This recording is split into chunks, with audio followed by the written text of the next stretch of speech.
ఎవరు? వెంకటేష్. అనిల్ రావిపూడి హీరోనా?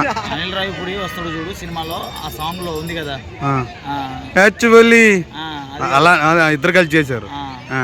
అలా కాకుండా ఈ సాంగ్ ఇప్పుడు ఉంది కదా, ఇప్పుడు వచ్చేది ఇద్దరు కలిసి చేస్తున్నారు కదా, ఆ సాంగ్ కదా. హుక్ స్టెప్ కాదు, వెంకీ మామను మన చిరంజీవి గారి సాంగ్ సెట్ చేస్తున్నారు. అవును, దాంట్లో ఒక క్యామియో అయితే ఉండబోతుంది, సూపర్ ఉండబోతుంది దాంట్లో మన. సో మరికొద్ది సేపట్లో మరికొన్ని గంటల్లో షో పడబోతుంది అన్న. సో ఏ ఎక్స్పెక్టేషన్తో ఉన్నాను. కొడితే కానీ తర్వాత మళ్ళీ కొడతారు. చెప్పానా ఎలా ఉంటుంది గట్టిగా 2 వర్డ్స్. సినిమా అయితే బాగుంటుందన్న, బాగుంటుంది ఖచ్చితంగా. సో మా ఫ్రెండ్స్ కొందరు షూటింగ్ అయితే వెళ్ళారు, అక్కడ చెప్పారు సినిమా అయితే బాగుంటుంది మామ, స్టోరీ లైనప్ కూడా చాలా బాగుంది. సో ఇంకా పూర్తిగా చెప్తే బాగోదని చెప్పేసి చెప్పట్లేదు, సినిమా అయితే చాలా బాగుంది. లుక్ ఎలా ఉంది? హుక్ స్టెప్ లో సార్ లుక్ ఎలా ఉంది? మొత్తం బ్యాగీ ప్యాంట్లు వేసుకున్నాడు ఆయన.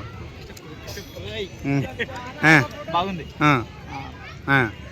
బాగుందన్న. సో చాలా మంది కామెడీ పెట్టొచ్చిన లైన్ పెడతాడు అంతే అని అంటున్నారు, మీరేమంటారు?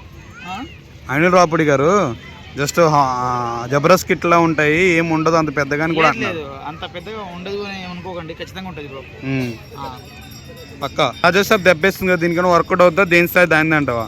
దేని దానికి బ్రో. చిరంజీవి గారిని టచ్ చేసే వాళ్ళు ఎవరు లేరంటావు? అంతే, సీనియర్లే జూనియర్లే చెప్పారు కదా ప్రభాస్ గారు. సీనియర్లే జూనియర్లే. నయనతార జోడీ ఎలా అనిపించింది అన్న? నయనతారతో జోడీ నీకు ఎలా అనిపించింది? ఇంకా పూర్తిగా జోడీని మొత్తం మనం వర్కౌట్ గా చేయలేదు అంటే ఇప్పుడు దాకా చూసిన అప్డేట్స్ ప్రకారం నీకు ఎలా అనిపించింది? బాగుంది. సో నయనతార క్యారెక్టర్ కూడా ఒక మంచి, మనం విశ్వాసం మూవీ చూసాం కదా, దాంట్లో ఎట్లా ఇండిపెండెంట్ ఉమెన్ ఎట్లా ఉంటుంది అని చెప్పేసి.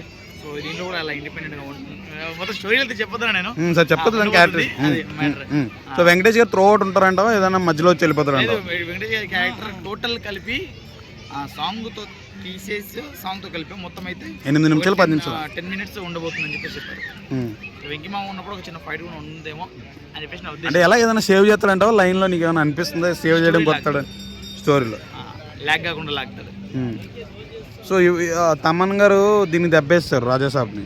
సో ఆ మ్యూజిక్ ఎలా బాగుందా, వర్కౌట్ అవుతుందా అంటావా? రాజాసాబ్కి దెబ్బేశాడని చెప్పేసి అనుకోకండి బ్రో. ఎక్కడ మరి అందరూ అంటున్నారు ఏదైనా ఉందా అంటే తమన్ మ్యూజిక్. అవునా? ఖచ్చితంగా ప్రభాస్ అన్న యాక్టింగ్, తమన్ మ్యూజిక్.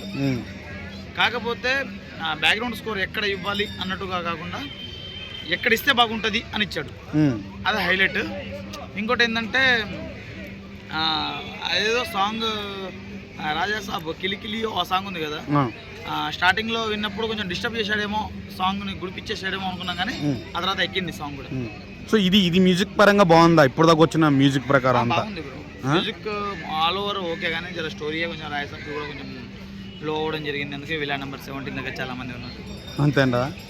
సో ఎందుకు అంత కాన్ఫిడెన్స్ తో మారితే ఆ మాట అన్నాడు? అనిల్ రావిపూడి ఇన్ని సినిమాలు చేసి ఎప్పుడు ఇలాంటి మాటలు మాట్లాడలేదు, ఎందుకంటావు? హైప్ కోసం. అంటే ఎందుకు అవసరమా? కట్అవుట్ ని పెట్టి కొల్లగొట్టాలనుకున్నాడు. ఖచ్చితంగా కథ కావాల్సి వచ్చిందా? కట్ చేస్తే కథ కావాల్సి వచ్చింది. కథ కావాల్సి వచ్చింది అంతేగా. Thanks bro. అంటే